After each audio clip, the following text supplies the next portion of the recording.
जननीं शारदां देवीं रामकृष्णं जगद्गुरुं पादपद्मे तयो स्मृत्वा प्रणमामि मुहुर्मुहुः।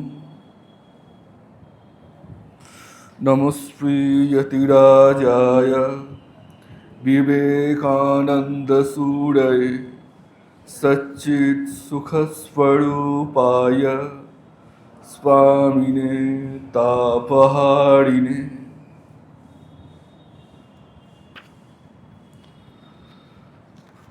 আজকের বিষয় পরিব্রাজক বিবেকানন্দ। স্বামীজি যে পরিব্রাজক জীবন বেছে নিয়েছিলেন একটা সময়, তার কারণ কি? এক তো হচ্ছে যে ভারতবর্ষের যে সনাতন পরম্পরা অনুসারে পরিব্রজা চিরকালই ছিল। কোনো রকম অর্থ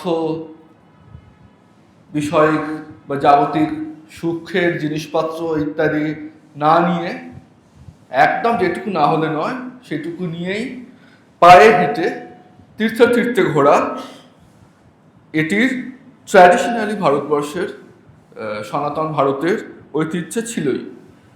সুতরাং যারা সাধু সন্ন্যাসী হন তাদের একটা সুপ্ত বাসনা থাকেই, ওরকম জীবন একটু করে দেখি কিছুটা সময়, এখনও আছে। সব কিছু সামলে এখনও অনেকেই চান 1 মাস 2 মাসের জন্য যাই। তো এই একটা কারণ। দ্বিতীয় আরেকটি কারণ হচ্ছে যে ঠাকুর যখন চলে গেলেন সে সময় স্বামীজির এতটাই বিরহ ব্যথা ঠাকুরের অদর্শনের জন্য। এখন স্বামীজি বা তার গুরু ভাইরা তো মধ্যে মধ্যে ঠাকুরের দর্শন পেতেন, মধ্যে মধ্যে বলছি এই অর্থে ওরা কখনো কখনো বলে ফেলেছেন, সেই অর্থে হতে পারে রোজই পেতেন, সেটা জানি না আমরা।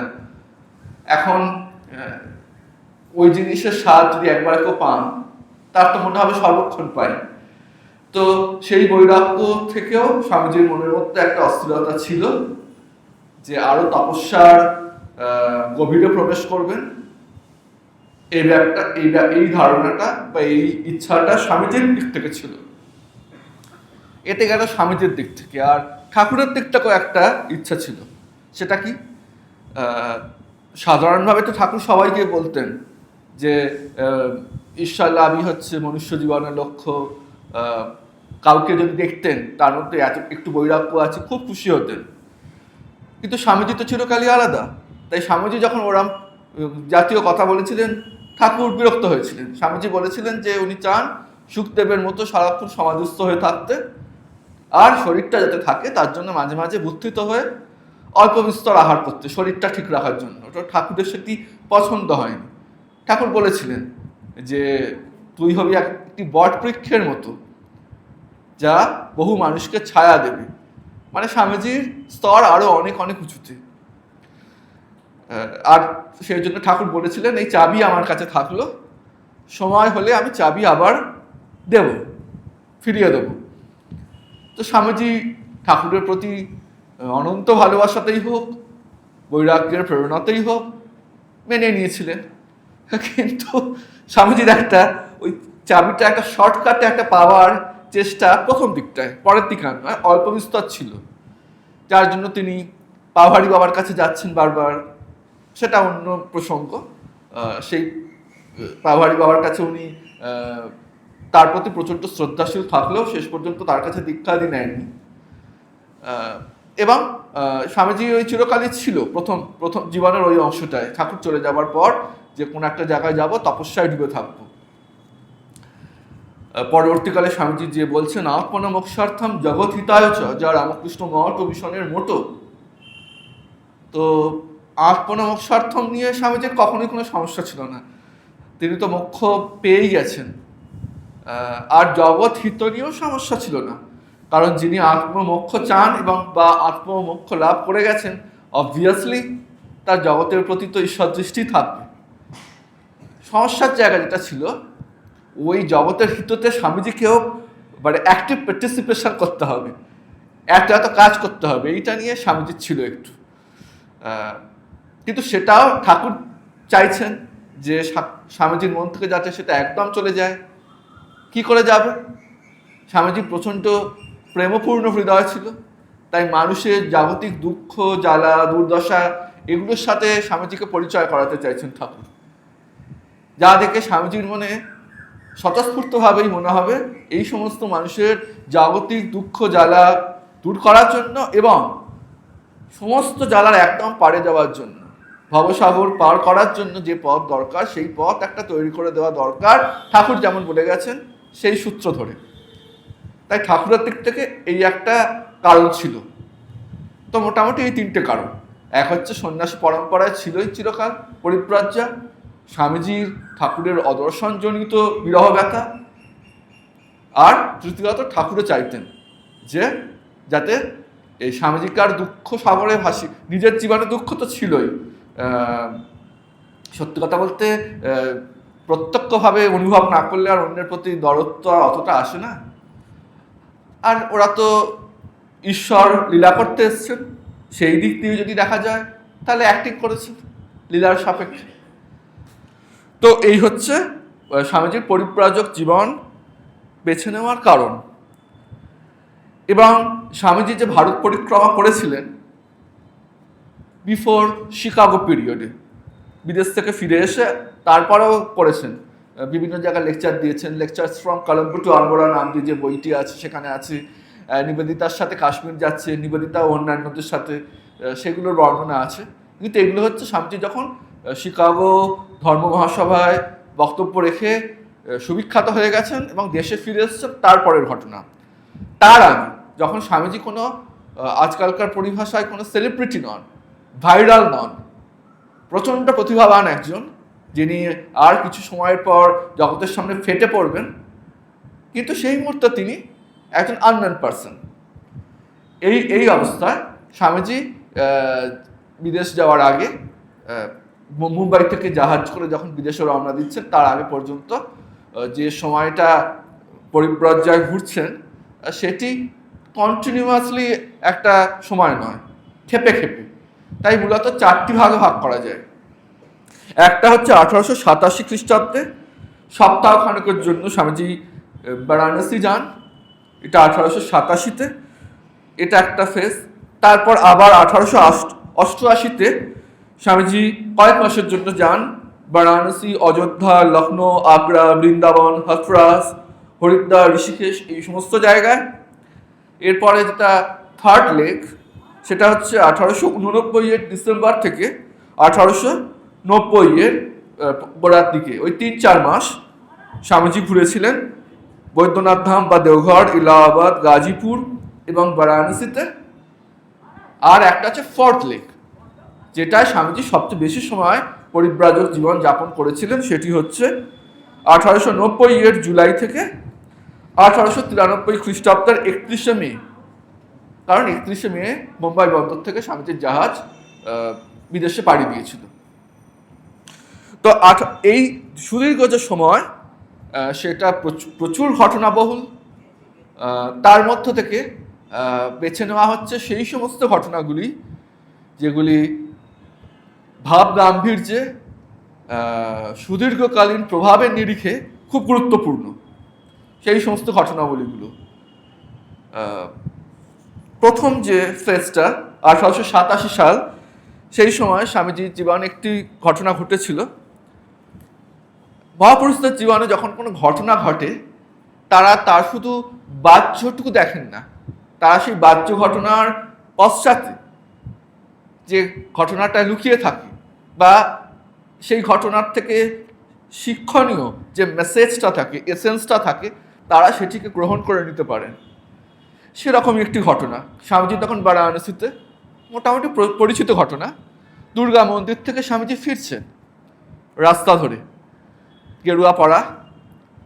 এবার কিছু বানর স্বামীজিকে দেখে তাড়া করা শুরু করেছে। স্বামীজি প্রথমে তাড়া করছে না, স্বামীজি পেছু পেছু হাঁটছে, স্বামীজিও হাঁটছে, বানরগুলোও হাঁটছে। বানরদের একটু মনুষ্যপ্রীতি আছে আর কি, ওদেরই তো আমরা বংশধর, তাই জন্য একটা কোথায় কোনো মমত্ববোধ বা কাছের বোধ হয় ওদের তরফ থেকে হয়তো। তো জোকস অ্যাপার্ট, তো বানরগুলো যখন স্বামীজির পিছু নিয়েছে, তো স্বামীজি একটু ভয় পেয়ে গেছেন যে কী রে বাবা, এরা পিছু নিয়েছে, আমার ঘাড়ে কি ঝাঁপিয়ে টাপিয়ে পড়বে। তাই স্বামীজিও ভয় পেয়ে বানরগুলোর থেকে একটু দূরত্ব সৃষ্টি করার জন্য স্বামীজি একটু ছুটতে শুরু করেছেন। যেই স্বামীজি ছুটতে শুরু করেছেন, বানরগুলো স্বামীজির পেছনে ছুটতে শুরু করেছেন। তো স্বামীজি যে পথ ধরে যাচ্ছেন তার ঠিক অপোজিট দিক দিয়ে আর একজন খুব প্রাজ্ঞ সন্ন্যাসী, বেনারসি তো কাশী চিরকালই সাধু সন্ন্যাসীদের মেলা ওখানে, তো তিনি অপর প্রান্ততে হেঁটে যাচ্ছিলেন। তিনি দেখতে পেয়েছেন যে এই একটি যুবা সন্ন্যাসী, একে বানর তাড়া করেছে, এও ছুটছে, বানরগুলোও তাড়া করছে। তখন তিনি চেঁচিয়ে বলছেন স্বামীজিকে, ওহে তুমি এরকম ছুটছো কেন, ছুটো না। তাহলে সলিউশন কি? বলছে তুমি থেমে যাও এবং ঘুরে দাঁড়াও, ওদের মুখোমুখি হও, দেখবে ওরা পালিয়ে যাবে। তখন স্বামীজির মনে হলো আচ্ছা, যখন এই মহাত্মাজি বলছেন তাহলে আমি শুনে দেখি। তাই ওনার কথা শুনে স্বামীজি থেমে গেলেন, থেমে ঘুরে দাঁড়ালেন। যেই স্বামীজি ঘুরে দাঁড়িয়েছেন, বানরগুলো স্টপ হয়ে গেছে। ওরা আবার এই উদ্দেশ্যটা তত পরিচিত না, ওরা দেখেছে আমরা তাড়া করলে এরা পালায়, খুব মজা নেয়। আমরা একটা সাংঘাতিক ব্যক্তি তখন দেখছে একটা অন্যরকম ঘটছে, এই লোকটা দেখছি ঘুরে দাঁড়াচ্ছে, ওরাও দাঁড়িয়ে গেছে। খানিকক্ষণ বানরগুলো স্বামীজির থেকে তাকিয়ে আছে, স্বামীজিও বানরগুলোর থেকে তাকিয়ে আছে। বানরগুলো একটু কনফিউজড, কি করবে বুঝতে পারছে না। তারপর ধীরে ধীরে বানরগুলো চলে গেল। এটা তো খুব স্বাভাবিক ঘটনা, অনেকের সাথে কম বেশি ঘটে। কিন্তু স্বামীজি এখান থেকে একটা বড় শিক্ষা পেয়েছিলেন, এবং সেই শিক্ষাটা তিনি পরবর্তীকালে যখন পাশ্চাত্যে লেকচার্স দিচ্ছেন বিভিন্ন জায়গায়, এই ঘটনাটির উল্লেখ করে এর পশ্চাতের শিক্ষণীয় বিষয়টা বারংবার বলেছেন। সেটি কি? তিনি বলছেন যে এইভাবে অবিদ্যা মায়া প্রকৃতি যখন আমাদের কাবু করে ফেলতে চাইবে, আমাদেরও রুখে দাঁড়াতে হবে। স্বামীজি বলছেন অবিদ্যার সম্মুখে রুখে দাঁড়াও, মায়ার সম্মুখে রুখে দাঁড়াও, প্রকৃতির সম্মুখে রুখে দাঁড়াও। তাহলে কি হবে?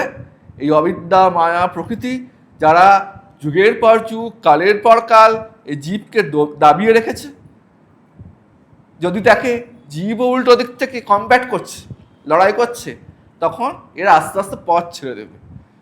তাই পরবর্তীকালে যখন স্বামীজি বলছেন strength is life, weakness is death, এই সংঘাতটাই জীবন, এইভাবে সার্ভাইভাল অফ ফিটেস্টের মধ্যে যারা থাকে তারাই টিকে থাকে। এইভাবে যদি কেউ লড়াই করে, মহামায়ার কৃপা হয়, মহামায়া পথ ছেড়ে দেয়। এই ঘটনাটি স্বামীজির পরিব্রাজক জীবনের এই প্রথম ফেজে এই সময় ঘটেছিল। এই সময় আর যেগুলো উল্লেখযোগ্য ঘটনা, সেই সময় স্বামীজি দ্বারকাদাসের আশ্রমে স্থান পেয়েছিলেন, এবং দ্বারকাদাস তাঁকে সেই সময় প্রখ্যাত লেখক ভূদেব মুখোপাধ্যায়, তার সাথে স্বামীজির আলাপ করিয়ে দিয়েছিলেন। এবং স্বামীজি এই সময় দুজন মহাত্মার সংস্পর্শে এসেছিলেন, তাদের দর্শন লাভ করেছিলেন। একজন হচ্ছেন ত্রৈলঙ্গ স্বামী, যিনি ঠাকুরের সঙ্গ করেছিলেন, এবং আরেকজন হচ্ছেন বিদ্বান সাধু ভাস্করানন্দ, সংস্কৃত পণ্ডিত, সব বিষয় পণ্ডিত ছিলেন। এবং সংস্কৃত পণ্ডিত প্রমোদ দাস মিত্রর সাথেও তার পরিচয় ঘটে। দেখবেন স্বামীজির যে চিঠিপত্র আছে, ক্রোনোলজিক্যালি যদি দেখা যায়, প্রথম দিকে অনেক চিঠি লিখছেন প্রমোদ দাস মিত্রকে, তার বাড়ি ছিল বারাণসীতে, তার সাথেও স্বামীজির আলাপ এই সময় হয়। এই সময় আরও কিছু ঘটনা ঘটেছিল যেগুলো স্বামীজির জীবনে ভগবত কৃপা এবং ভগবানের প্রতি যে বিশ্বাস, সেগুলো আরও অনেক বাড়িয়ে দিয়েছিল, আরও পাকাপোক্ত হয়েছিল স্বামীজির জীবনে। সেটি হচ্ছে যে ওই 1887 আগস্টে স্বামীজি হেঁটে হেঁটে যখন বৃন্দাবনে পৌঁছলেন, সেই সময় বৃন্দাবন পৌঁছননি, তার ঠিক 2 মাইল আগে যখন স্বামীজি বৃন্দাবন শহরের দোরগোড়ায়, তখন খুব খিদে পেয়েছে। পরিব্রাজক জীবন মানে তো হেঁটে হেঁটে যাওয়া আসা করতে হয়, তো অবসন্ন। তখন স্বামীজি দেখছেন একজন ভাঙ্গি মানে ম্যাথর, তিনি ওই তামাক পান করছেন। আর তামাক কিন্তু খায় না, তামাক পান করে জলের মতো। এখন তার কেউ ওটা ইউজ করে না, তাই তামাকটা হচ্ছে পান করা, খাওয়া নয়। তো তামাক পান করছে, তো স্বামীজির মনে হলো পেটে তো কিছু পড়েনি, ওটা যদি এক দুধ টান দিই, তাহলে হয়তো একটু এনার্জি আসবে। এই ভেবে স্বামীজি ওই ভাঙ্গি মেথড যিনি আছেন, বারবার ভাঙ্গি মেথড বলছে, তার কারণ আছে, সেটা পরে বোঝা যাবে। তাকে স্বামীজি বলছেন আমাকে একটু দেবে অ্যাকচুয়ালি, আমি একটু টান দেবো। তো সঙ্গে সঙ্গে সে বলছে, দেখেছে মহাত্মা সন্ন্যাসী, সে হাত জোর করে বলছে, মহাত্মাজি আমি তো ভাঙ্গি, আমি ভাঙ্গি হু। তখন তো জাতপাত প্রথা খুব ছিল, অস্পৃশ্য ছোঁয়াছুঁয়ি ইত্যাদি ইত্যাদি, সে সেই বোধ থেকেই বলেছে। তখন তার কথা শুনে স্বামীজি বলছে, ও আচ্ছা। তারপর স্বামীজি আস্তে আস্তে এগিয়ে গেছেন।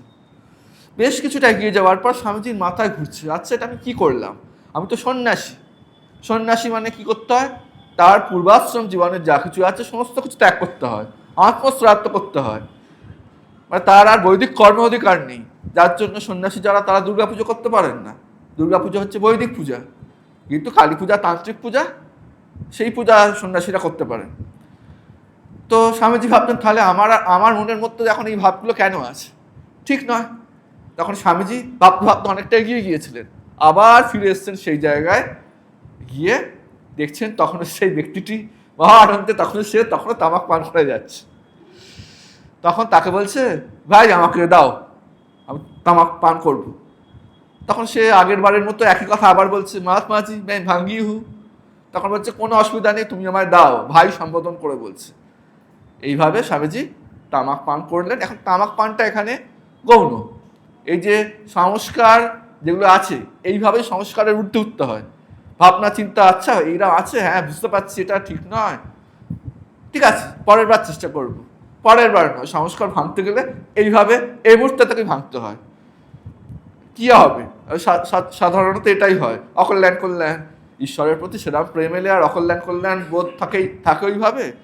সে কি আর কোনো স্কুলের রাগী মাস্টারমশাই বেঞ্চ নিয়ে মানে কঞ্চি নিয়ে দাঁড়িয়ে আছেন, এই ভুল করেছিস কেন এক ঘা দেবে? একেবারেই নয়। ঈশ্বর মন দেখেন, ভাবগ্রাহী জনার্দন।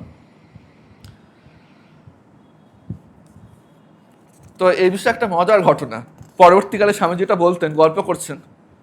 তো গিরিশ ঘোষ স্বামীজির থেকে বয়স অনেকটা বড় ছিলেন, কিন্তু ওদের মধ্যে একটা বন্ধুত্বপূর্ণ সম্পর্ক ছিল, সমবয়সীদের মধ্যে যেটা হয়, খুব মজা ঠাট্টা করতেন। তো গিরিশ ঘোষ বলছেন, তাহে নরেন তুমি বলছো বটে, ওই ফিরে এসে আবার অ্যাকচুয়ালি তামাক টেনেছিলে এই ভেবে যে আমার মধ্যে এই সংস্কার থাকা উচিত নয়, কিন্তু তুমি যা গাঁজাখোর ওই জন্য ফিরে গেছিলে, মানে ওগুলো বাজে কথা, তোমার ওই গাঁজা প্রীতি তামাক প্রীতির জন্য তুমি ফিরে এসেছিলে। তখন স্বামীজি বলছে, না জিসি, ওকে গিরিশ ঘোষকে জিসি বলতেন, না জিসি তা নয়,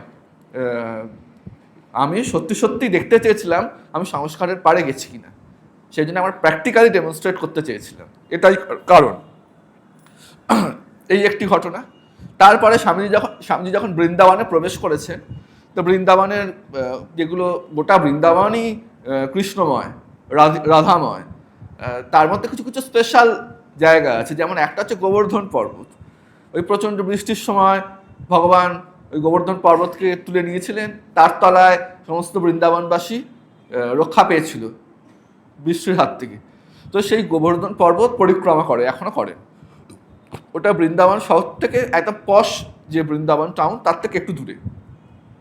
তো স্বামীজি ঠিক করলেন আমি পরিক্রমা করব, কিন্তু সংকল্প করলেন অজগর বৃত্তি নেবেন, মানে আমি কিছু চাইব না, ঈশ্বরের কৃপায় যদি আমার কাছে খাবার আসে তাহলেই গ্রহণ করব, কিন্তু আমি ভিক্ষা করব না, কারোর কাছে চাইবো না, এইটাই সংকল্প করলেন।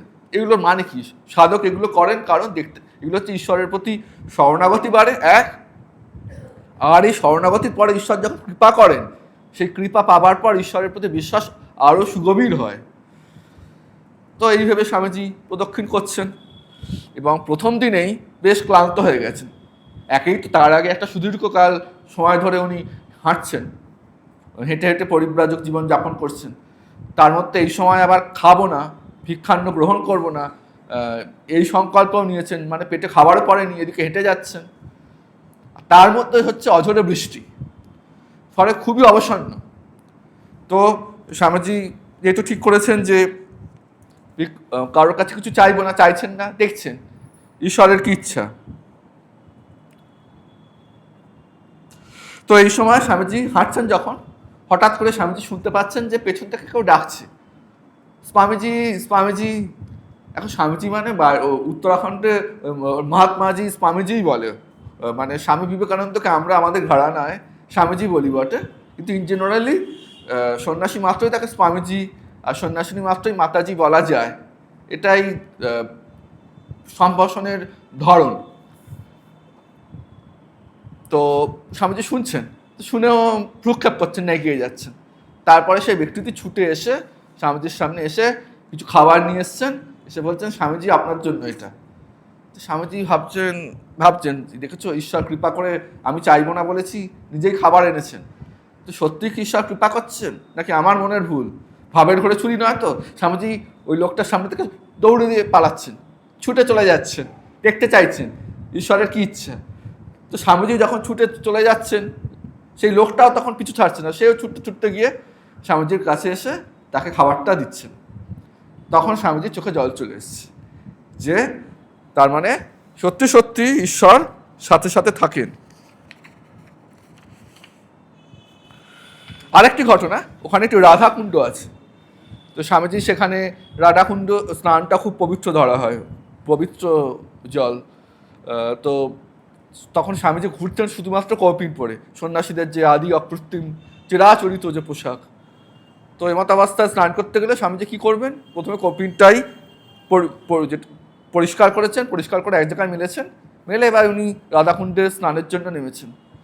আবার সেই বানর সিনড্রোম, প্রত্যেক আরেকটা বানর এসে কৌপিনটা তুলে নিয়েছে, নিয়ে গাছের মগডালে বসে আছে। এবার স্বামীজি স্নান করার পর যখন উঠতে যাবেন, খুঁজছেন কৌপিনটা মেরেছিলাম কোথায় গেল। আর কৌপিন খুব পাতলা হয়, তাড়াতাড়ি শুকিয়েও যায়। কোথায় গেল দেখছে ওই বানর নিয়ে গাছের মগডালে বসে আছে। স্বামীজি ভাবছেন কী করি, কারণ ওই জায়গাটা তো একেবারেই জনমানবহীন নয়। তখন স্বামীজি যখন অনেকক্ষণ ওয়েট করার পরেও প্রথমে একটু সাধ্য সাধনা করলেন বানর বাবাজিকে বোঝাবার, নানা রকম কাকুতি মিনতিতে কাজ হলো না।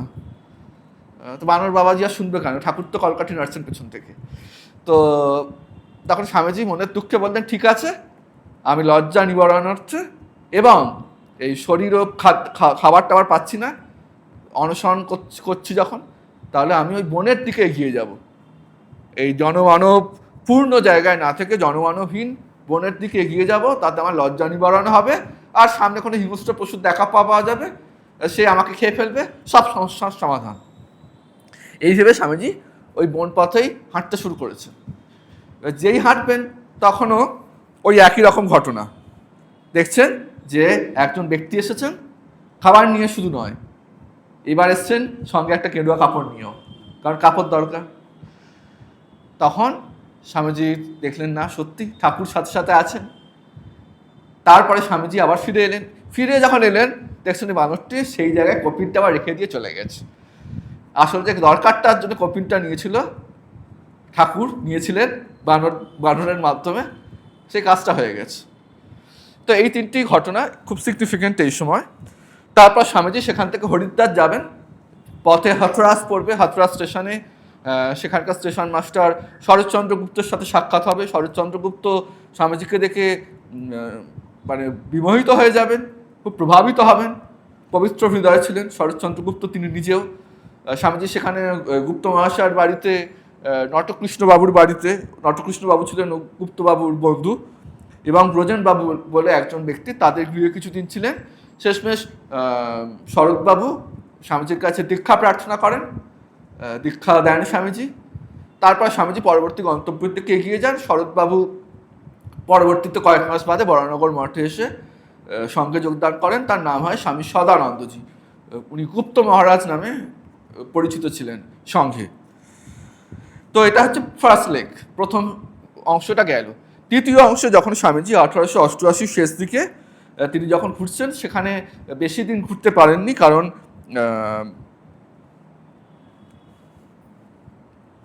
ফিরে আসতে হয় নানাবিধ ঘটনা, বরানগর তাকে ফিরে আসতে হয় নানাবিধ ঘটনা, সেই প্রসঙ্গে আর যাচ্ছি না। এরপর 1889 আর 90 এই সময়টায় যে 3-4 মাস, 89-এর শেষ থেকে 90-এর প্রথম দিকে 2-3 মাস, এই সময় সীমার মধ্যে যে পরিব্রাজক জীবন স্বামীজির, সেখানে এই সময় পরিব্রাজক জীবনের আগেও একটি ঘটনা ঘটছে। সেটা হচ্ছে 1889 ফেব্রুয়ারিতে বাবুরাম মহারাজ, স্বামী প্রেমানন্দজি মহারাজের যে জন্মভিটা আটপুর, যেখানে এখন আটপুর আশ্রমে আটপুর মঠ আছে, সেখানে শ্রী শ্রী মা এবং স্বামীজি ও তার অনেক গুরু ভাইরা সেখানে যান, বেশ কিছুদিন ছিলেন সেখানে। তারপর তারা প্রত্যেকেই কামারপুকুর যান, ঠাকুরের জন্মভিটায়, জন্মস্থানে। এখানে দু রকম মতবাদ আছে, কেউ কেউ বলেন স্বামীজি গিয়েছিলেন, আর একটা মত আছে যেটি সর্বাধিক মানে অধিকতর গ্রহণযোগ্য, যে স্বামীজির ভেদ বমি হয়, স্বামীজি যেতে পারেননি, ফিরে এসেছিলেন। তারপরে জুন মাসে স্বামীজি 1889 শিমুলতলা যান স্বাস্থ্য উদ্ধারের জন্য, কিন্তু সেখানেও প্রচণ্ড গরমে উদরাময় হয়, ফিরে আসতে বাধ্য হন। ডিসেম্বরে স্বামীজি পরিব্রজ্যায় বেরোন, বৈদ্যনাথ ধাম গেলে সেখানে শুনতে পান যে এলাহাবাদে স্বামী যোগানন্দজি, তিনিও তখন পরিব্রাজক জীবনযাপন করছেন, তিনি এলাহাবাদে তার জলবসন্ত হয়েছে। তখন স্বামীজি ওখান থেকে চলে যান হচ্ছে এলাহাবাদে। তো এরপরে নতুন বছর চলে এলো 1890। এই সময় 22শে জানুয়ারি স্বামীজি পাওহারি বাবার দর্শন পান গাজীপুরে যখন যান। এটি একটু অন্য প্রসঙ্গ, এ নিয়ে অনেক বিস্তারিত আলোচনা হতে পারে, সেখানে আর যাচ্ছি না। তো এইরকম কোনো একটা সময় হয় স্বামীজি যখন ট্রেনে করে গাজীপুর আসছেন সেই সময়, নতুবা স্বামীজি যখন গাজীপুর ত্যাগ করছেন অন্য জায়গায় যাবেন ট্রেনে করে, সেই সময় এই ঘটনাটি ঘটেছিল। সেটা হচ্ছে গাজীপুরের অপর প্রান্তে, নদীর অপর পারে একটা স্টেশন আছে, তার নাম তারিঘাট। সেখানে স্বামীজি রামজির কৃপা লাভ করেন, ভগবান রামচন্দ্রজি। সেটি কীরকম? সেখানেও স্বামীজি ওরকম পরিব্রাজক জীবনের জন্য ঘুরছেন। তো হঠাৎ করে খাওয়া দাওয়া হয়নি বেশ কয়েকদিন, বা নামমাত্র খেয়েছেন কিছু। হঠাৎ করে একজন স্বামীজির কাছে এসে বলছে, এর আগেও একটা বেশ মজার বিষয় আছে। সেটি হচ্ছে ওই তারিঘাট স্টেশনে যখন নেমেছেন তখন ওনার থার্ড ক্লাস টিকিট ছিল, সেই টিকিট ছিল, আর ওখানে আবার তখন জল টলও কিনে খেতে হতো, তার জন্য মানে ওই first class second class ticket পেলেই সেই পরিষেবা পাওয়া যাবে ইত্যাদি অনেক ব্যাপার স্যাপার ছিল। তো স্বামীজি খুব অবসন্ন হয়ে একটা কোনায় কম্বল নিয়ে বসে আছেন। আর কিছু মানুষ থাকে যারা খুব সেলফ সেন্টার্ড, অন্য বিষয়ে ভ্রুক্ষেপ করেন না, সে একরকম। কিছু মানুষ থাকে অন্য মানুষকে আঘাত করে, তাদেরকে কে হয়তো দুর্দশাগ্রস্ত আছেন, তার কাছে গিয়ে, কে ধরুন খেতে পায়নি, তার কাছে গিয়ে মাংস খাচ্ছে, কোথাটা হয়তো খাবার অনশন চলছে, সে সময় ফেসবুকে নিজের বাড়িতে কত রান্না হচ্ছে তার অ্যাডভার্টাইজ করছে। এগুলো তো খানিকটা অমানবিক। এইরকম গোষ্ঠীর মানুষ চিরকালে ছিল। ওরকম একজন বেনে টাইপের মানুষ স্বামীজিকে দেখে সে ওরকম বলছে, তুমি এরকম ঘুরে ঘুরে বেড়াও কেন তুমি রোজগার করো না? এইরকম আমি রোজগার করি বলে তিনি ভালো মন্দ খাচ্ছেন দেখিয়ে, যাকে বলে মেন্টাল টর্চার করা।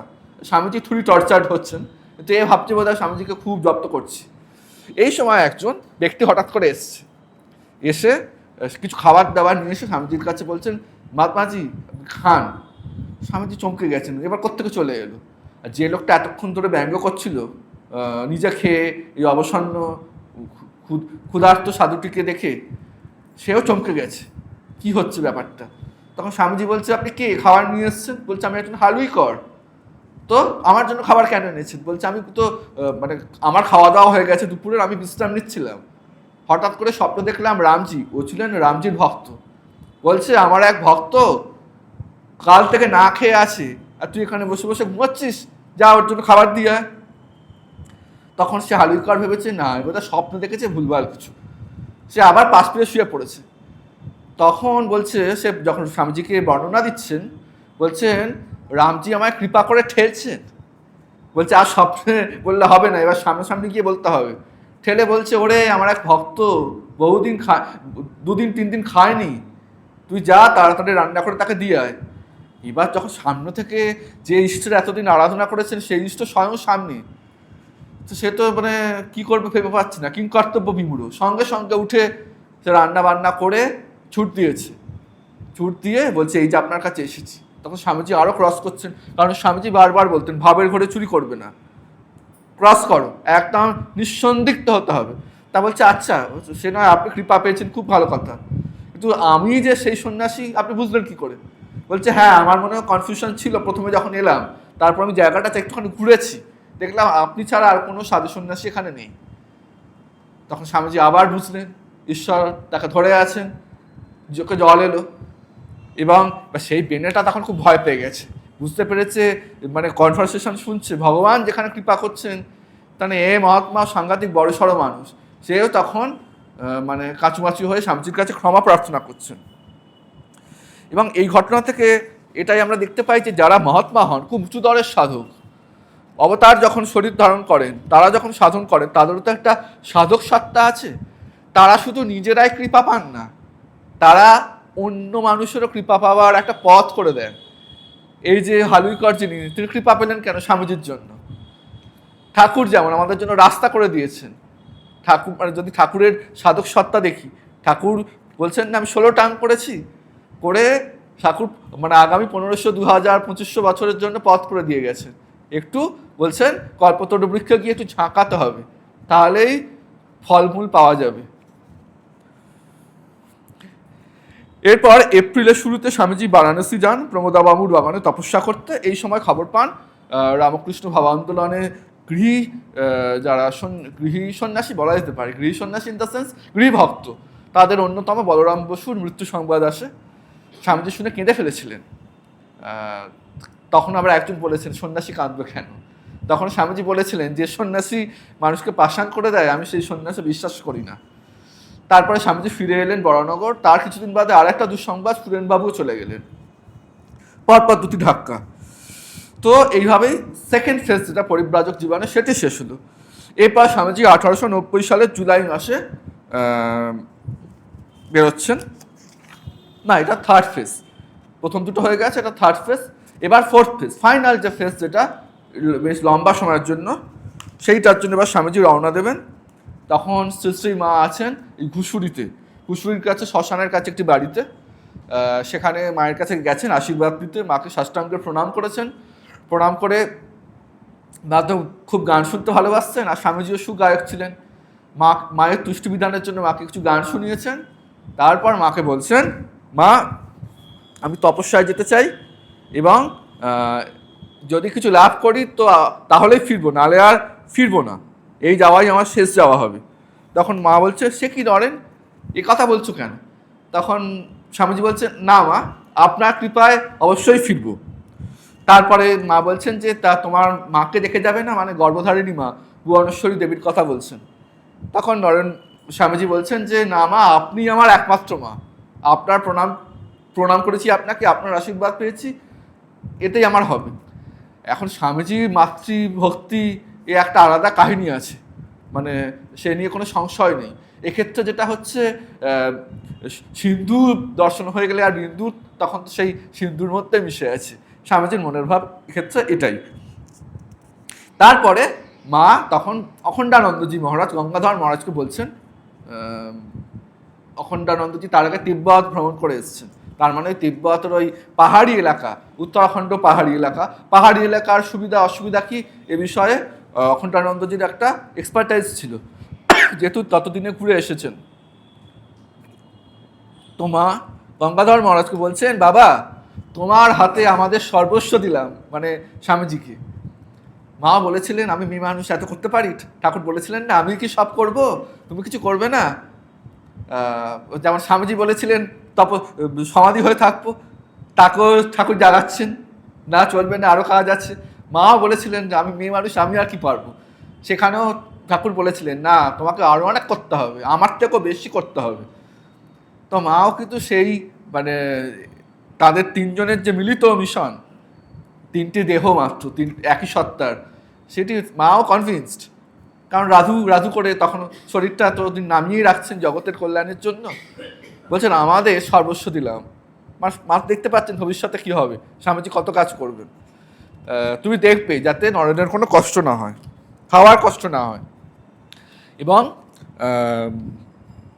স্বামীজি গঙ্গাধর মহারাজকে বলতেন গ্যাঞ্জেস, গঙ্গা নাম ছিল ওই জন্য গ্যাঞ্জেস বলতেন। বলছেন গ্যাঞ্জেস এবার আর কোথাও নয়, একেবারে উত্তরাখণ্ডে যাব, এবং এবার আর স্পর্শমাত্র লোককে বদলে দেওয়ার ক্ষমতা না পেয়ে ফিরে আসছি না, এইরকম সংকল্প। বুদ্ধদেব বলেছিলেন, ইহা শুনে সুস্থ তুমি শরীরম, এখানে শরীর যাবে, যদি শরীর চলে যাবে তাও ভালো, কিন্তু আমি সিদ্ধি লাভ করেই উঠব, শেষে কি আছে দেখেই তারপরে ছাড়ব। এরপর স্বামীজি ভাগলপুর, বৈদ্যনাথ ধাম, কাশীতে প্রমোদাবাবুর গৃহে গেলেন, এটাই শেষবারের যাওয়া প্রমোদাবাবুর গৃহে। তারপর সেখান থেকে অযোধ্যায় যান, মহান্ত মহারাজ জানকী বর শরণের সাথে সাক্ষাৎ হয়, খুব খুশি হয়েছিলেন স্বামীজি ওনাকে মিট করে। তারপর তিনি নৈনিতালের দিকে গেছেন, নৈনিতালে 6 দিন ছিলেন রমাপ্রসন্ন ভট্টাচার্যের গৃহে। এবং নৈনিতাল থেকে যে আলমোড়া যাচ্ছেন এই সময়ে বেশ কিছু গুরুত্বপূর্ণ ঘটনা ঘটছে স্বামীজির জীবনে। সেটি হচ্ছে যে একটা তো হচ্ছে খুব চমকপ্রদ বিষয়, এখানে স্বামীজি এতদিন তো গঙ্গাধর মহারাজের সাথেই হাঁটছিলেন, এইবার বললেন গঙ্গা এবার তুই আর আমি সবসময় একসাথে হাঁটবো না, কোনো জায়গায় যদি রাস্তা দুভাগ হয়ে যায় আমি একদিকে যাব, তুই আরেকদিকে যাবি, আবার আমরা পরবর্তী কোনো একটা জায়গায় রাস্তা যখন মিলবে সেখানে মিট করব। এর আমি কোনো একটি জায়গায় গঙ্গাধর মহারাজ তার মতো গিয়ে যেটা মোড়, যেখানে কিনা স্বামীজি যে রাস্তা দিয়ে আসছেন সেই রাস্তাটা মিলবে, সেখানে ওয়েট করছেন স্বামীজি কখন আসবেন। তো অনেকটা সময় অতিক্রান্ত হয়ে গেছে, একটু চিন্তিত কী হলো, কোনো বিপদ আপদ হলো বলে স্বামীজি যে রাস্তা দিয়ে আসবেন সেই রাস্তায় খানিকটা গঙ্গাধর মহারাজ এগিয়ে গিয়েছেন। তো এগিয়ে গিয়ে তিনি একটা অভাবনীয় কিছু দৃশ্য দেখেছেন, দেখে তার মনে হয়েছে যে এখানে আর বেশি থাকা উচিত না, আমি ফিরে আসি। ফিরে এসে আবার সেই মিটিং পয়েন্টেই দাঁড়িয়ে আছেন। তারপর একটা সময় স্বামীজিও এলেন। তো স্বামীজি বলছেন, আরে গঙ্গায় তুই এসে গেছিস, তুই এত তাড়াতাড়ি চলে এলি? তখন গঙ্গাধর মহারাজ বলছেন, হ্যাঁ আমাকে তো আর রাস্তায় কেউ জড়িয়ে ধরে আলিঙ্গন করে থাকে না, তাই আমি তাড়াতাড়ি চলে এসেছি। তো রহস্যটা হচ্ছে গঙ্গাধর মহারাজ কি দেখেছিলেন যে ঠাকুর আর স্বামীজি পরস্পরকে জড়িয়ে রাস্তায় দাঁড়িয়ে আছেন, ওই জায়গাটা একটু নিরিবিলি ছিল, জনমানবহীন। এর তার কোনো ব্যাখ্যা হয় না। স্বামীজি এরকম জীবনে প্রচুর ঘটনা ঘটেছে যেগুলো কখনো বলে যাননি। বিশেষ করে পাশ্চাত্যে যখন গেছেন, বহু মানুষ যারা স্বামীজির পাশের রুমে থাকতেন তারা শুনতে পাচ্ছেন রাত্রিবেলায় স্বামীজি চেঁচাচ্ছেন, আওয়াজ গোলমালে শব্দ আসছে। মানে কখনো কখনো একটু মানে যাকে বলে লিক হয়ে যাওয়া বলে না, ইনফরমেশান লিক হয়ে গেছে, কনফিডেন্সিয়াল জিনিস। কি ঠাকুর এসে বলে দিচ্ছেন স্বামীজিকে কী বলতে হবে, তার মানে কী ঠাকুর তার মানে ইংরাজিতেই বলছেন, ও দেশের জন্য যেমনভাবে বলতে হয় সেগুলোই বলছেন। তো এরকম প্রচুর মিরাকেল আছে।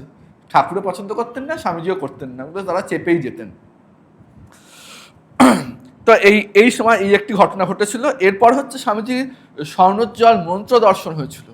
অনেক মন্ত্র তিনি জেনেছিলেন, কোন দেবতার কোন মন্ত্র, তার ব্যাখ্যা কী, এগুলো সেই সময় তিনি জানতে পেরেছিলেন। তো এই ক্ষেত্রে যেটা হয়েছিল যে স্বামীজি একসময় ধ্যানস্থ আছেন এক জায়গায়, ধ্যানের মধ্যে তিনি দেখছেন, সেটা পরবর্তীকালে উনি নিবেদিতাকে যখন বলেছিলেন, ভগিনী নিবেদিতা সেটি লিখেছেন, সেটি এরকম। নিবেদিতা লিখছেন স্বামীজির বয়ানে, সন্ধ্যা হইয়াছে, আর্যগণ সবেমাত্র সিন্ধু নদ তীরে পদার্পণ করিয়াছেন, ইহা সেই যুগের সন্ধ্যা, মানে এরিয়ান সিভিলাইজেশনের কথা বলা হচ্ছে। আর সিন্ধু মোহনা মানে এখনকার করাচি, যেটা ওই অঞ্চলটা।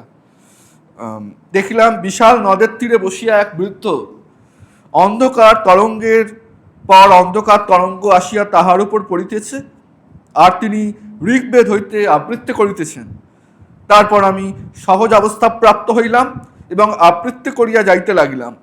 বহু প্রাচীনকালে আমরা যে সুর ব্যবহার করিতাম, ইহা সেই সুর।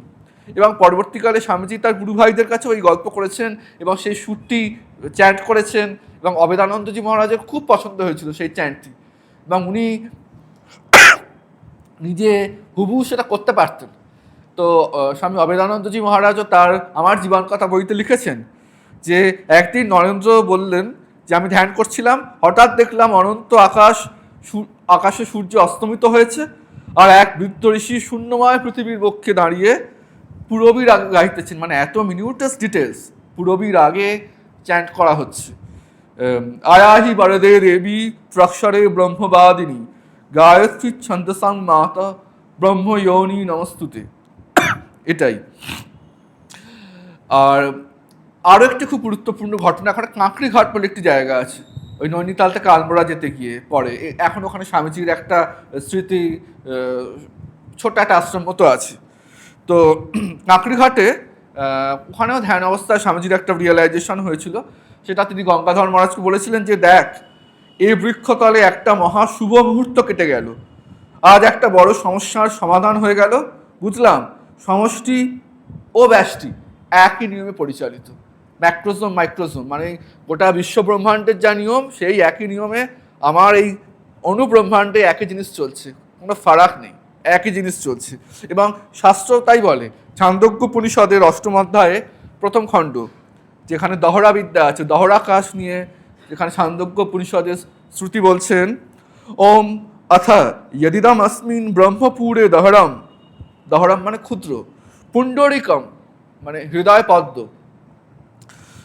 পেশমা দহরো अस्मिन् অন্তরাকাশঃ তস্মিन् যৎ অন্তঃ তৎ অন্বেষ্টব্যম তৎ বা বিজিজ্ঞাসিতব্যামিতি। মানে অনন্তর ব্রহ্মনগর স্থানীয় এই শরীরের মধ্যে যে ক্ষুদ্র হৃদয় পদ্মরূপ প্রাসাদ আছে, তাহাতে ক্ষুদ্র অন্তরাকাশাক্ষ ব্রহ্ম আছেন। বলছে কি বলছেন, ব্রহ্ম সেটাকে কিভাবে রূপক ব্যবহার করছেন, বলছেন একটা নগরের মতো। আর সেই নগরের মধ্যে একটা বাড়ি হচ্ছে জীবের দেহ। আর নগরটা কেমন, এই যে আমার দেহপুর, দেহপুরটা হচ্ছে ব্রহ্মনগর, ব্রহ্মরূপনগর। এবং জীব হচ্ছেন তার ভেতরে যে হৃদয়াকাশে যে পদ্ম আছে, হৃৎপদ্ম, সেইটা।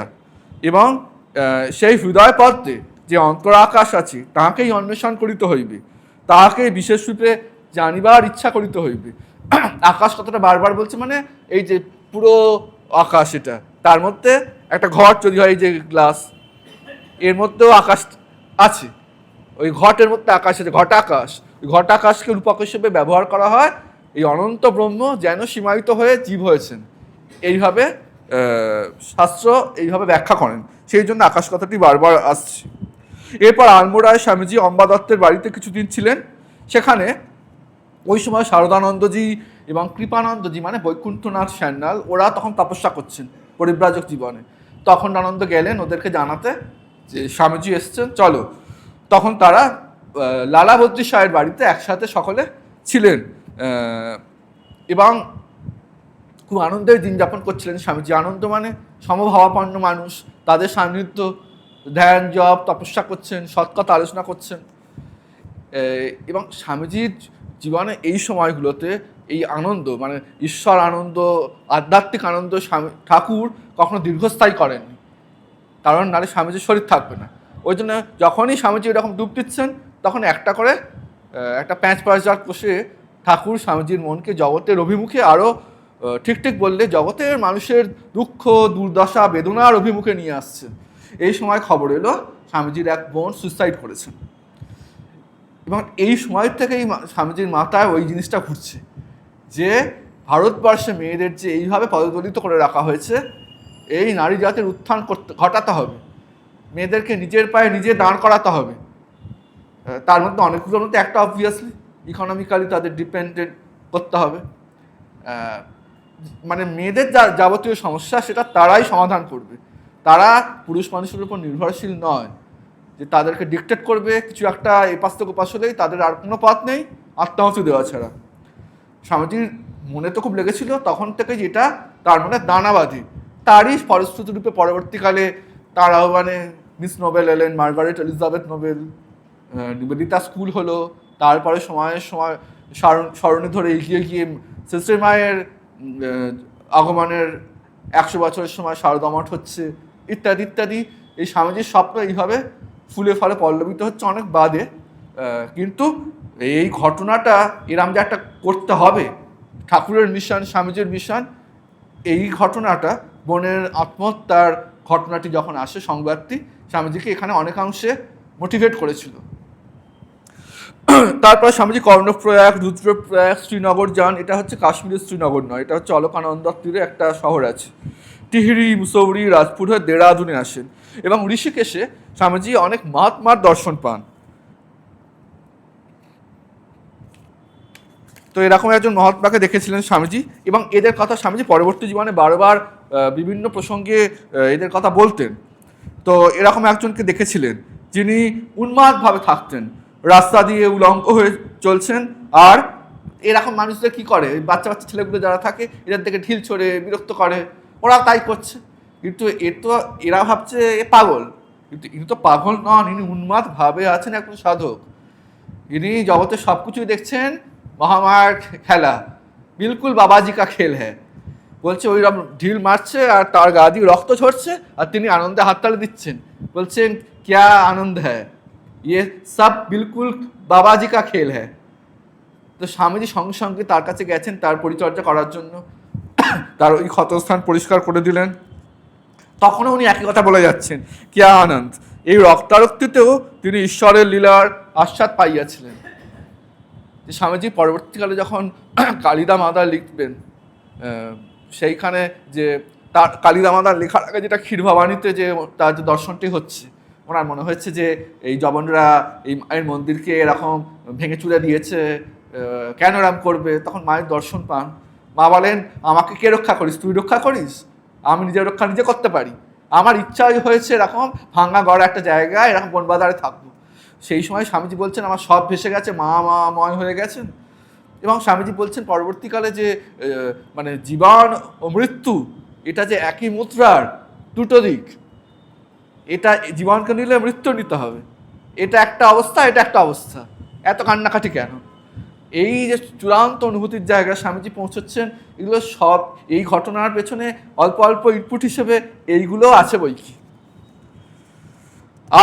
আর আবার স্বামীজি বলতেন এরকম অনেক সাধু সন্ততি তিনি দেখেছেন, তারা এই গুহার মধ্যে বসবাস করতেন, তাদের এই লোকালয়ের মানুষজনের সংসারিক কথাবার্তা পছন্দ হতো না, তাই তারা করতেন গুহাতে আছেন।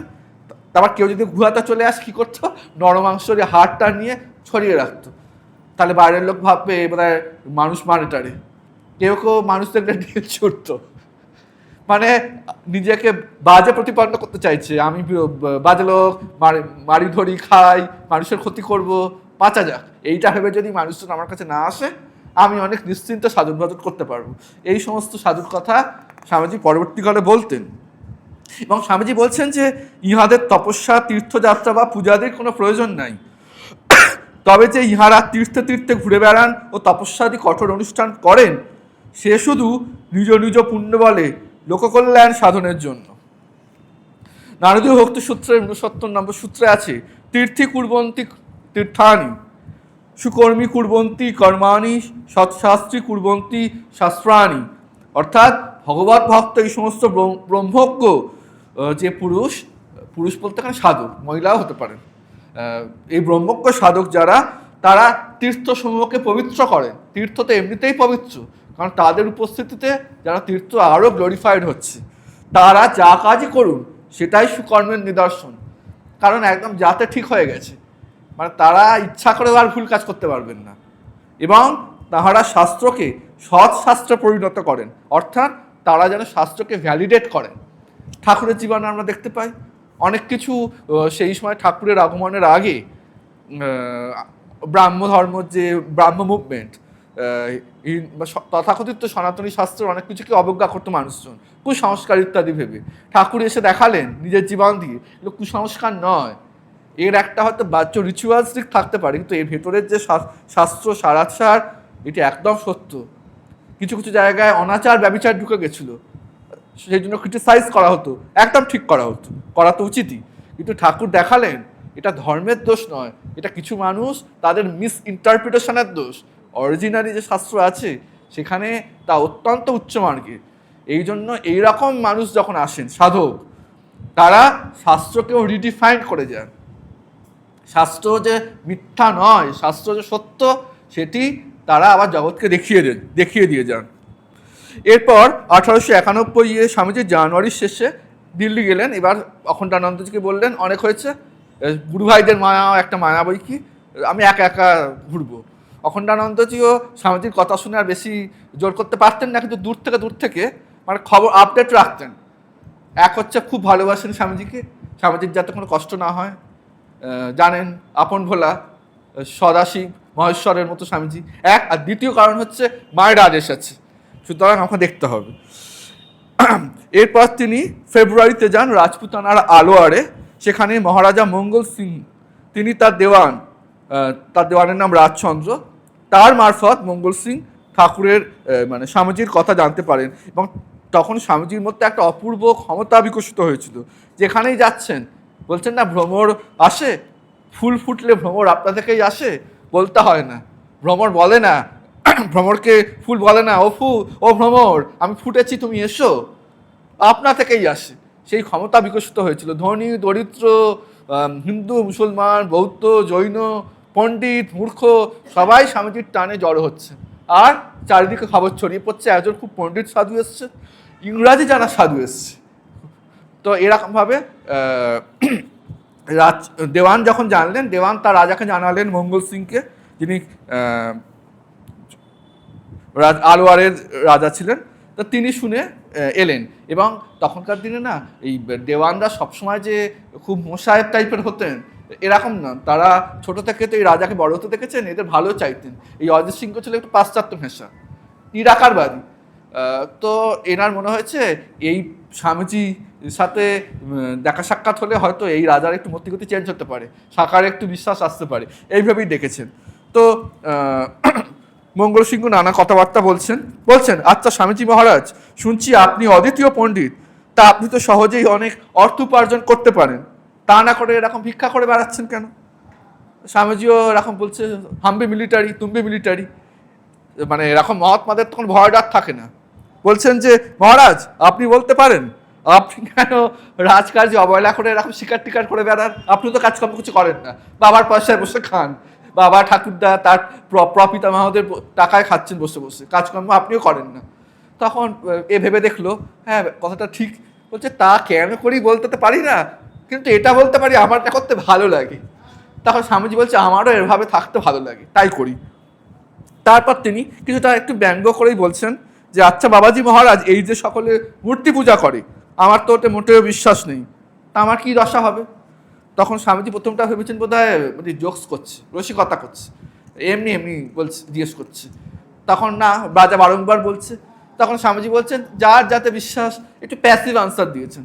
বাকিরা যারা শুনছে তারা ভাবছে স্বামীজির তো এটা উত্তর নয়, স্বামীজি ভগবত ভক্তির কথা এত বলেছেন, হ্যাঁ বেদান্তর কথা বলেছেন, অদ্বৈত তত্ত্বের কথা বলেছেন, তার সাথে সাথে ভক্তির কথা বলেছেন।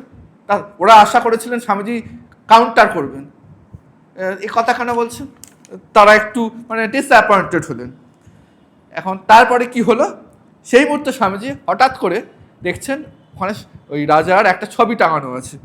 দেখে তিনি জিজ্ঞেস করছেন এটা কার ছবি? বলছে আমাদের রাজার ছবি। তখন বলছে আপনাদের মধ্যে কেউ এই ছবিখানি খুলে রেখে ছবিটার উপর থুতু দিন। সবাই চমকে গেছে, কি ভয়ঙ্কর কথা বলছে, এই সন্ন্যাসীর সাহস তো কম নয়। কেউ এগোচ্ছে না। স্বামীজি বারবার ইনসিস্ট করছেন, আরে যান থুতু দিন, দেওয়ানকে বলছেন। দেওয়ান একবার রাজার দিকে তাকায়, স্বামীজির দিকে তাকায়, কোন দিকে যাব? তারপর স্বামীজি নিজেই ব্যাখ্যা করে বলছেন আপনাদের একটা অস্বস্তি হচ্ছে, সংকোচ হচ্ছে। কেন? বলছেন দেখুন মহারাজ, আর মহারাজ কি সরাসরি বলছেন যে একদিক থেকে যদিও আপনি এ ছবি নন, তবু একদিক থেকে এটি আপনিই বটে। কারণ আমি যখন এখানে থুতু ফেলতে বলেছিলাম তখন আপনার একান্ত অনুরাগী যারা, তারা এখানে সেটা থুতু ফেলতে পারেনি, কারণ তারা এই ছবির মধ্যে আপনাকেই দেখছে এবং আপনাকে শ্রদ্ধা করে, সম্মান করে, তাই ওই ছবিটাতেও সেই সম্মান আছে, তাই তারা থুতু ফেলতে পারেনি। ঠিক একইভাবে যখন মূর্তি পূজা মানুষ করে তখন তারা ওই মূর্তির মধ্যে সেই ঈশ্বরকেই দেখেন। কোথাও তো এমন শোনে না কেউ, বা দেখে না শোনে না যে কেউ বলছে পুজো করতে করতে, হে পাথর আমি তোমায় পুজো করছি, হে ধাতু তুমি আমাকে কৃপা করো, কেউ বলে না। তারা বলে হে ঈশ্বর। তো এইভাবে যখন স্বামীজি বোঝাচ্ছেন যে সেই এক অদ্বিতীয় চৈতন্য স্বরূপ পরমাত্মারই পূজা করে থাকে সবাই, এবং মঙ্গল সিং শুনে অভিভূত হয়ে গেছেন। বলছেন আপনি এইমাত্র যেভাবে আমায় বোঝালেন, এক অপূর্ব বোঝানো, এরকম আমাকে কেউ কোনোদিন বোঝায়নি। আপনি আমার চোখ খুলে দিলেন এবং তিনিও বললেন আমাকে কৃপা করুন। এবার তিনি একটুবার ভয় পেয়েছেন, তাহলে আমি এরকম মানতাম না, আমার কি গতি হবে? তখন স্বামীজি বলছেন ঈশ্বর তো পরম কৃপাময়, আপনি সরাসরি কৃপা প্রার্থনা করুন, ঈশ্বর কৃপা করবেন। এরপর স্বামীজি যান আজমিরে, তার আগে বলি জয়পুরে একটা ছবি তোলা হয়। স্বামীজির পরিব্রাজক জীবনের যে প্রথম ছবিটি, এটি জয়পুরেই তোলা হয়। এবং জয়পুরে হরিসিংহ লাটকানি ছিলেন সেখানকার সেনাপতি, তাকেও তিনি সাকারের মাহাত্ম্য বর্ণন করেছিলেন। তিনিও নিরাকারবাদী ছিলেন। তাকে আর ওই আগের রাজার মতো পন্থা অবলম্বন করেননি স্বামীজি, আরও কৃপা করেছেন। কি করেছেন? সন্ধেবেলায় রাধাকৃষ্ণের একটা কীর্তন বেরিয়েছে, তো স্বামীজি হঠাৎ করে তাকে স্পর্শ করেছেন, স্পর্শ করে বলেছেন, দেখুন দেখুন কি চৈতন্যময় মূর্তি। হঠাৎ করে তিনি দেখছেন মানে একদম জীবন্ত রাধাকৃষ্ণ, মানে গুজবাম্প হয়েছে, এবার লোম খাড়া হয়ে গেছে, দুই চোখে ঝরঝর করে জল জল ঝরছে। মানে স্বামীজি বলেছিলেন স্পর্শ মাত্রই যাতে কারোর চৈতন্য যদি করতে পারি, এইটা স্বামীজির সংকল্প ছিল, ওই দেখুন ফলছে সেটা। এই একটা হয়েছিল এরকম। তারপরে তিনি আজমিরে দরগা, আকবরের প্রাসাদ দর্শন করলেন, চম্পা গুফা নামক একটি স্থানে নির্জনে ছিলেন কিছুদিন, মাউন্ট আবু যান। সেখানে ওই একই ব্যাপার, ওখানে গিয়েও স্বামীজি ভাইরাল হয়ে যাচ্ছে। সেখানে ক্ষেত্রী রাজা অজিত সিংয়ের সেক্রেটারি মুন্সি জগমোহন লাল স্বামীজিকে দর্শন করলেন, দেখে খুব ইমপ্রেসড। তিনিও সঙ্গে সঙ্গে তার রাজাকে জানিয়েছেন। এর ক্ষেত্রে অন্য কারণ, এর ক্ষেত্রে হচ্ছে রাজা এই বিষয়ে তার বিশ্বাস আছেন, সেই জন্য। তো অজিত সিংহ রাজা স্বামীজির কাছে এলেন, মুক্ত হলেন, তাকে ক্ষেত্রীতে ইনভাইট করলেন, এবং ক্ষেত্রীতে স্বামীজি ছিলেন প্রায় 2.5 মাস। এই সময় স্বামীজিকে জিজ্ঞাসা করেছিলেন অজিত সিংহ, হোয়াট ইজ লাইফ, জীবন কি?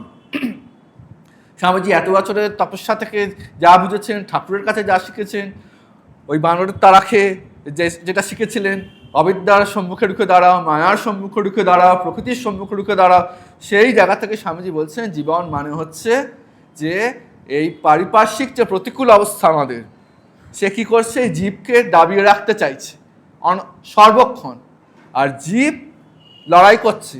তার স্বীয় যে আবরণ, কি আবরণ? এই অবিদ্যার যে আবরণ, সেটাকে ভেদ করে জীব বেরিয়ে আসতে চাইছে, অর্থাৎ জীব তার স্বরূপ চেনার লড়াই করছে।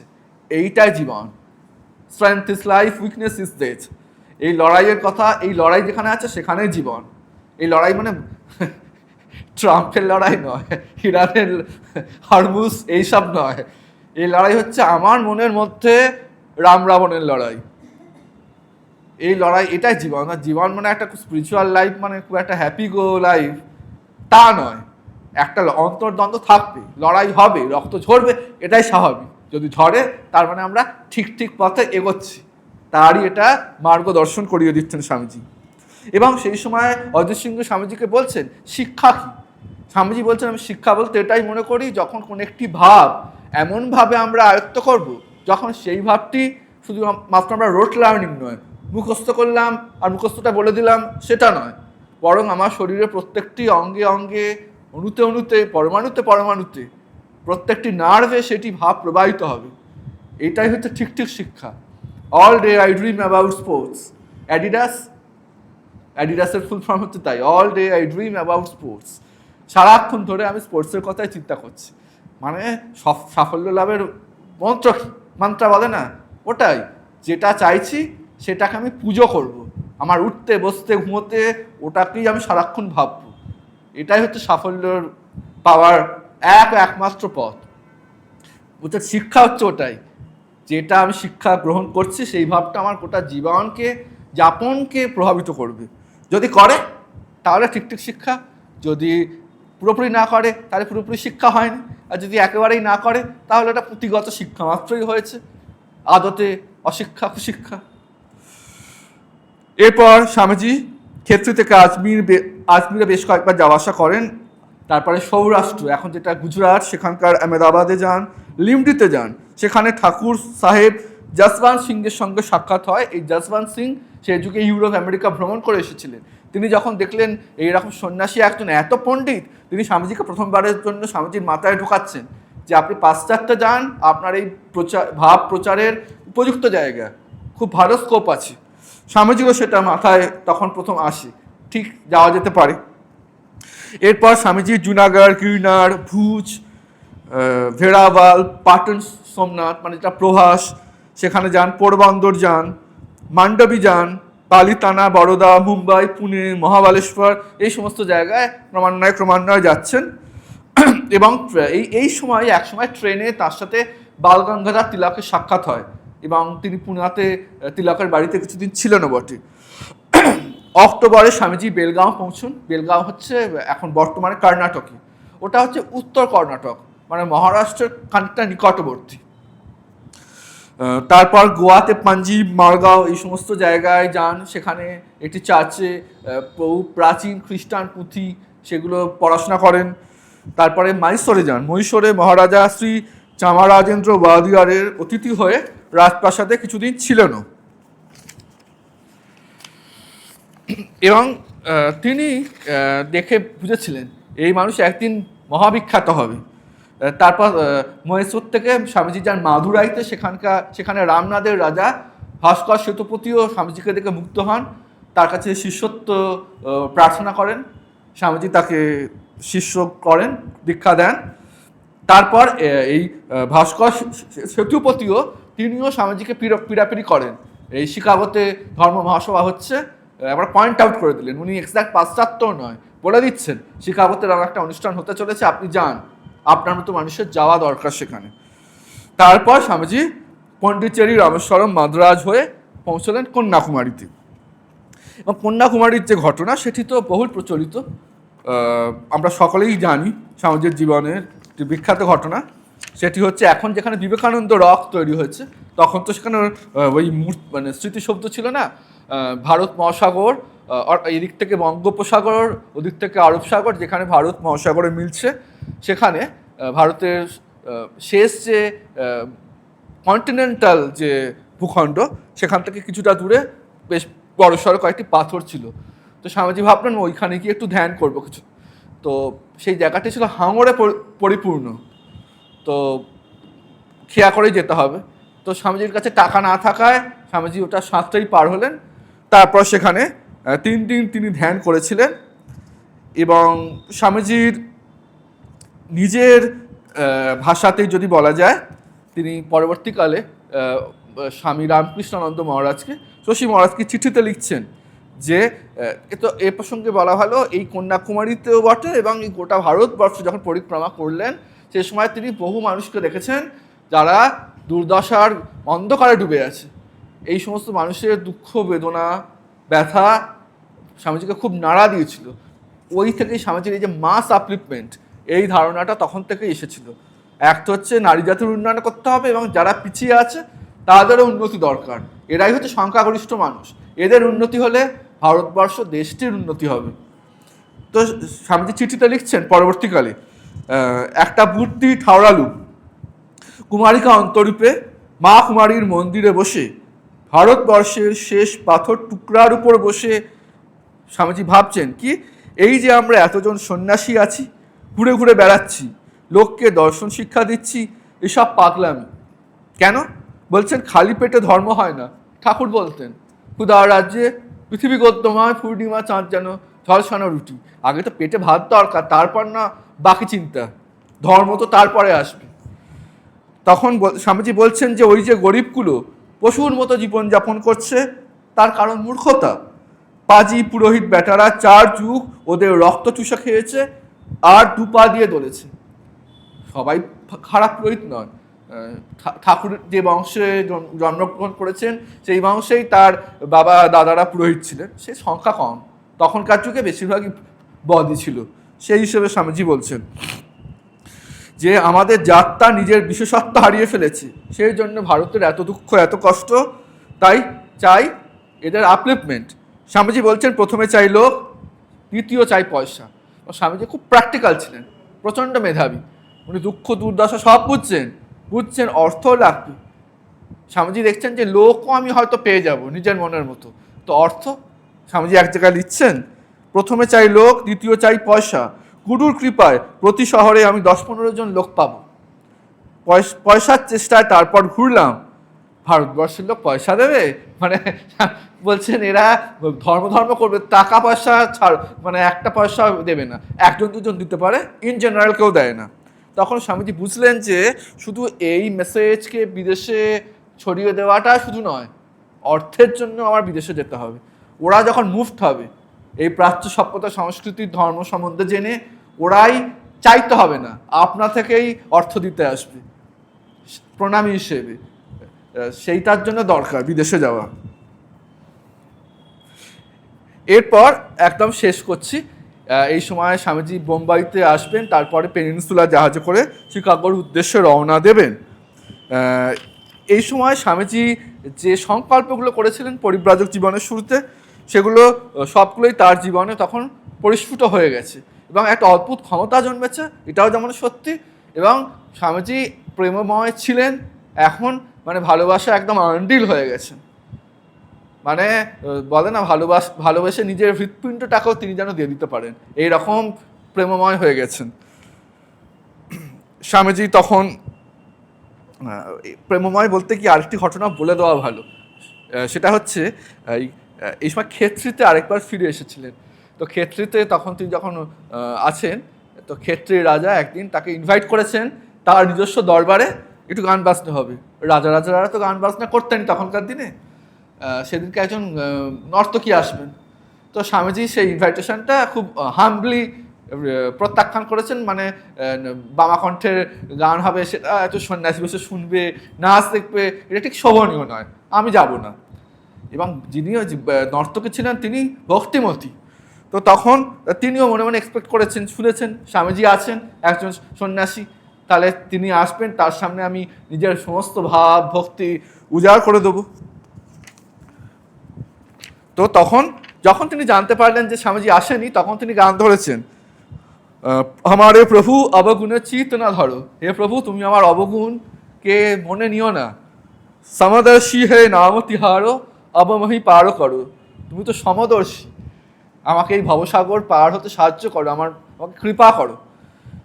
এই গানটি বা ছত্রে ছত্রে শরণাগতির প্রকাশ। এবং স্বামীজি শুনছেন বাইরে থেকে, শুনেও স্বামীজি মনে মনে আবার সেই দ্বন্দ্ব, আচ্ছা আমি তো সন্ন্যাসী, আমার কাছে যেমন সেই ভাঙি ম্যাথরও যা, আর অত্যন্ত পবিত্র একজন মানুষও যা, উচ্চ জাতের ব্রাহ্মণও তাই, তেমনি আমার কাছে এই নারী পুরুষ ভেদ, কে নর্তকী আর কে পতিব্রতা অত্যন্ত পবিত্র একজন রমণী, আমার কাছে কি ফারাক, সবার মধ্যে ঈশ্বর আছেন। সুতরাং স্বামীজি বুঝলেন আমার ভুল হয়ে গেছে। তিনি সঙ্গে সঙ্গে সেই গান চলছে, তিনি দরবারে প্রবেশ করলেন এবং সেই নর্তকীর সামনে হাত জোড় করে বললেন, মা আমার ভুল হয়ে গেছে, আমায় ক্ষমা করুন, আমার আপনার এই সভায় আসাটা উচিত ছিল, আগেই আসা উচিত ছিল। স্বামীজি নিজেও বলছেন, পরবর্তীকালে যে গানটি শুনে আমার মনে হলো, এই কি আমার সন্ন্যাস, আমি সন্ন্যাসী অথচ আমার ওই নারীর মধ্যে আমার ভেদ জ্ঞান রয়ে গেছে, কেউ যেন আমার চোখটা খুলে দিল। এবং এই যে হৃদয়ের বিকাশের কথা বলা হচ্ছে, এই সময় স্বামী তুরীয়ানন্দজি একটা ঘটনা পরবর্তীকালে বলতেন, যে এই সময় স্বামীজি একদিন বলছেন তুরীয়ানন্দজিকে, হরি ভাই তোমাদের তথাকথিত ধর্মের আমি কিছু বুঝি না, তবে আমি যেটা বুঝেছি মানুষের খুব দুঃখ কষ্ট, আমার হৃদয়টা বেড়ে গেছে, আমি মানুষের দুঃখে, বুকে হাত দিয়ে বলছেন, মানুষের দুঃখে দুঃখী হতে শিখেছি, মানুষের ব্যথায় সমব্যথী হতে শিখেছি। বলতে বলতে স্বামীজির চোখ দিয়ে ঝরঝর করে জল ঝরছে, তুরীয়ানন্দজি মানে বিস্ময়ভূত হয়ে দাঁড়িয়ে আছেন। এবং তুরীয়ানন্দজি পরে যখন এই গল্পগুলো করতেন, তুরীয়ানন্দজি বলছেন, তখন আমার কি মনে হয়েছিল জানো, আমার মনে হয়েছিল যে ঠিক একইভাবে কি বুদ্ধদেবা বলেননি মানুষের দুঃখ যন্ত্রণায়, যে আমার সব যা পেয়েছি সিদ্ধি, এ নিয়ে আমি কি করব, ঘরে ঘরে বিলিয়ে দেবো, প্রেমধন বিলায় গোড়ারায়। তো একদম শেষে চলে এসেছি, পেনিনসুলা জাহাজ করে তারপরে স্বামীজি পাশ্চাত্যে রওনা দিলেন। পরের দিন পাশ্চাত্যে স্বামীজির যে জীবন সেটি নিয়ে আলোচনা হবে। তো আমরা উপসংহারে কনক্লুশনে নিবেদিতার একটি লেখা দিয়ে আলোচনায় ইতি টানব। আমাদের পরবর্তীকালে যখন স্বামীজির বিভিন্ন বক্তৃতাদি লেখালেখি সংকলিত হয়ে এক জায়গায় এসে complete works of Swami Vivekananda, স্বামীজির বাণী ও রচনা পাবলিশড হচ্ছে, তখন তার ভূমিকা লিখেছিলেন ভগিনী নিবেদিতা। প্রসঙ্গত উল্লেখ্য, ততদিন তো নিবেদিতা আক্ষরিক অর্থার সঙ্গে নেই, এই নিয়ে তো অনেক রকম কথা হয়, যে কেন হয় ইত্যাদি ইত্যাদি। তার একটা বড় উদাহরণ, নিবেদিতা যে কত আপনার ছিলেন শঙ্করের কাছে।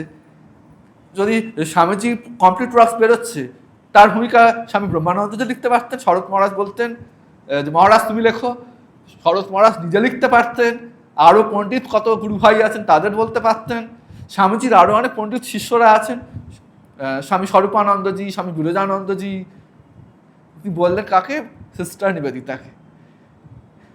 তো নিবেদিতা লিখছেন, দক্ষিণেশ্বরে মন্দিরোদ্যানে থাকিয়া যখন রামকৃষ্ণ পরমহংস স্বীয় ভাব প্রচার করিতেছিলেন, তখন স্বামী বিবেকানন্দ তদানীন্তন নরেন তাহার গুরুর মধ্যে পুরাতন শাস্ত্রসমূহের সেই প্রমাণ পাইয়াছিলেন, যাহা তাহার হৃদয় ও মস্তিষ্ক খুঁজিতেছিল।